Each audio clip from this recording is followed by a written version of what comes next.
Et si c'était le plus grand match de la carrière de Zinedine Zidane?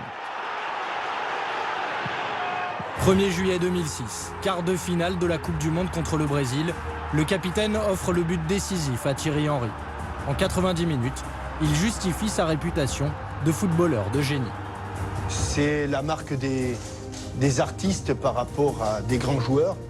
Les grands joueurs, ils récitent à la perfection leur rôle. Et puis il y a les artistes qui créent. Zidane invente ces gestes qui font sa légende. Dans les grands matchs, il est là. Dans les grands matchs, il s'échappe pas. Dans les grands matchs, il répond présent.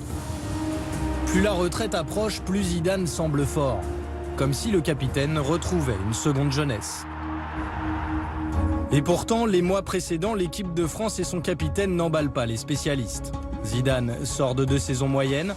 Face aux interrogations sur son âge de 34 ans notamment, il semble imperturbable. Quand vous avez l'état d'esprit, quand vous avez l'envie, quelquefois, c'est pas forcément le plus important de s'être entraîné longtemps ou avoir joué beaucoup.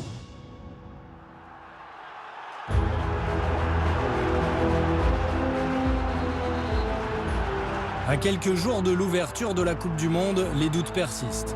Pour sa 100e sélection, son dernier match au Stade de France, Zidane peine. Tout le monde s'inquiète de la montée en puissance du numéro 10.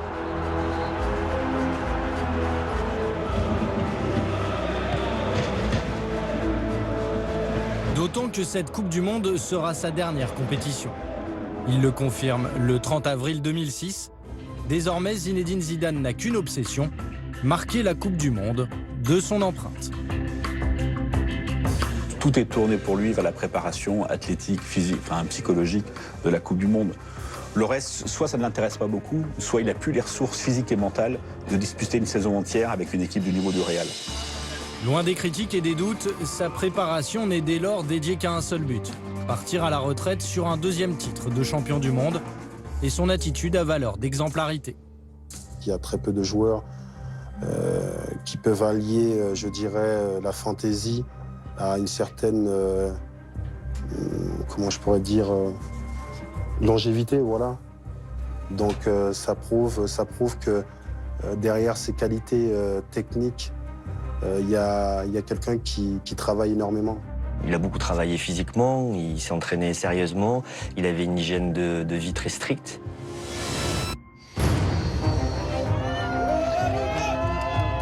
Lorsque les Bleus débarquent en Allemagne, tout le monde comprend que Zinedine Zidane vit ses dernières émotions de footballeur.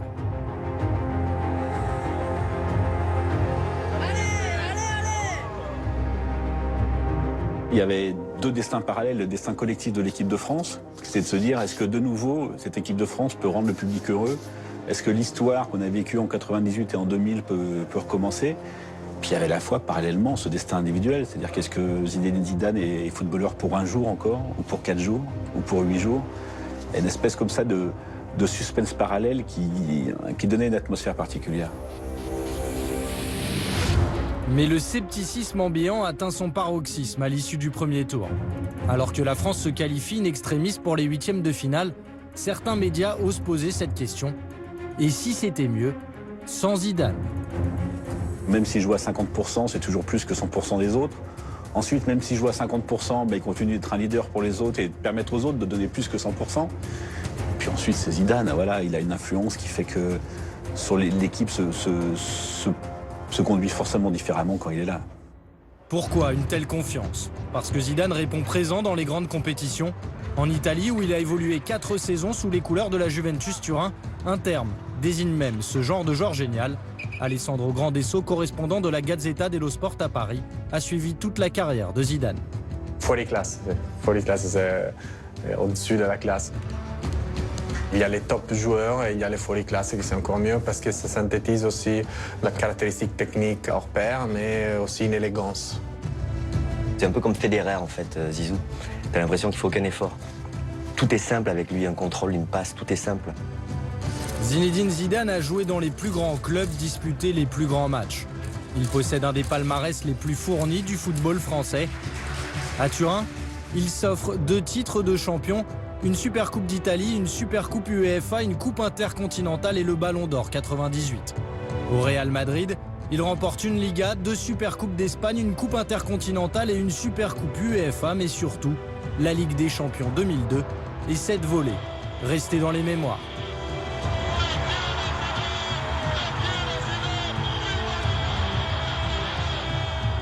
Pablo Polo Santias, journaliste à Marca, repense régulièrement à ce geste unique. On le voit tous les jours encore à Bernabéu, chaque fois avant le match. Il se passe une vidéo avec le but plus important du Real Madrid et il manque pas toujours. Il est toujours là, la volée de Zidane et le président qui regarde sur la tribune.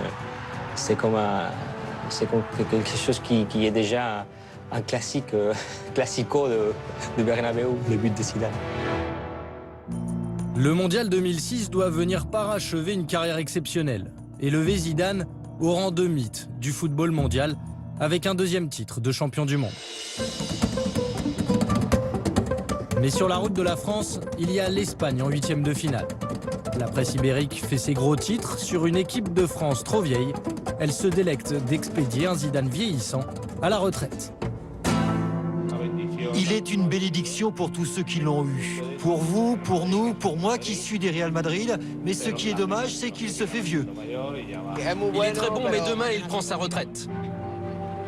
Zidane s'en va, c'est son dernier match, son ultime partie.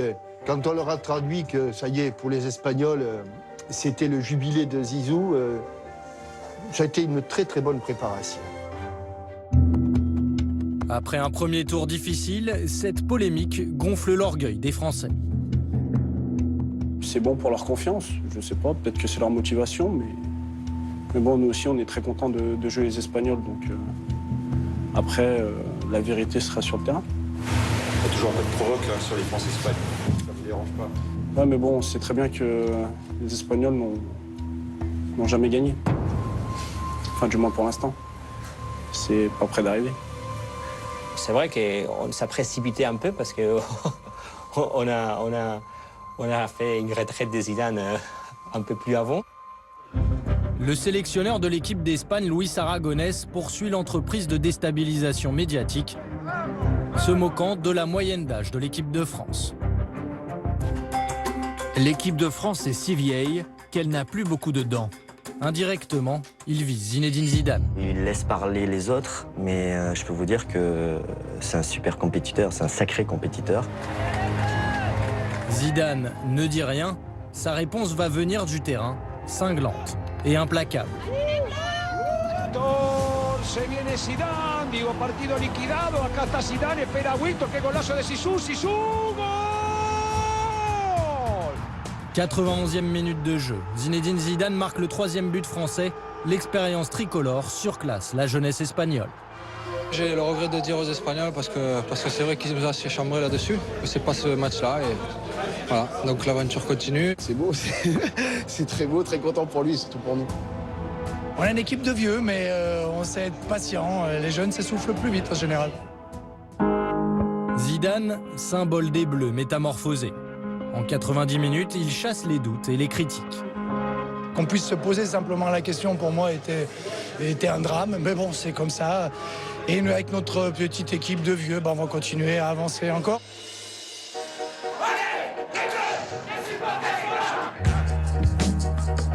Ses exploits contre l'Espagne ne sont que les prémices de son chef-d'œuvre.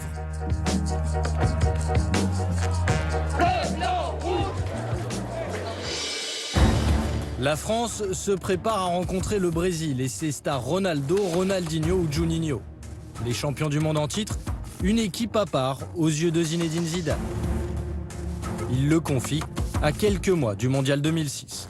Je crois qu'on n'a rien envié à aucune autre nation. La seule équipe qui peut être redoutable et la seule équipe qui l'a toujours été, c'est le Brésil. Le Brésil, un adversaire qui inspire Zinedine Zidane. En 1998, il marque par 2 fois, offrant aux Bleus leur plus grand succès, la Coupe du Monde. Tout le monde va penser qu'il a fait le plus grand match de sa vie en finale de la Coupe du Monde 98 contre le Brésil. Et c'est vrai que marquer 2 buts en finale de la Coupe du Monde, ça ne peut pas être quelque chose d'anodin. Mais tout au bout de sa carrière, le match le plus complet, le plus brillant, le plus fascinant, le plus magique, ça reste France-Brésil. Ce 1er juillet 2006, avant même le coup d'envoi, Vincent Duluc a un pressentiment. Nous, en tribune de presse, on avait de la chance, on était à 15 mètres du terrain, tout en bas du stade de Francfort, on les voyait presque aller toucher.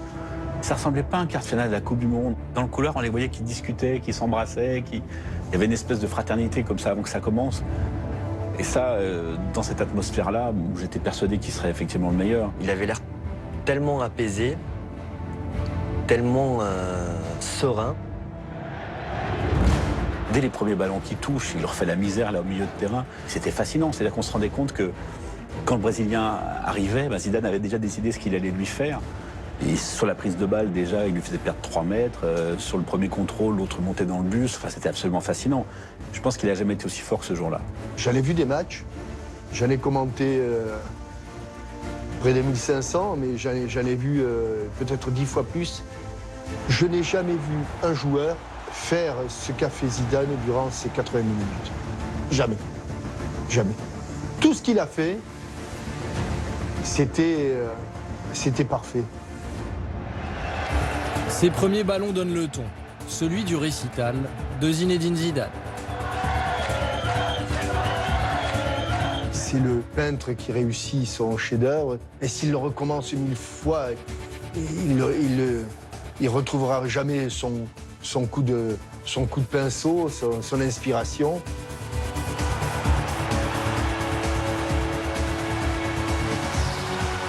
Les Bleus gagnent grâce à un but de Thierry Henry. Passe décisive, Zinedine Zidane. Ils sont en demi-finale de la Coupe du Monde. En 90 minutes, la France bascule dans la folie. Les scènes de liesse rappellent celles de l'été 1998. Une chanson à la gloire du capitaine tourne même en boucle à la radio ou dans les cafés.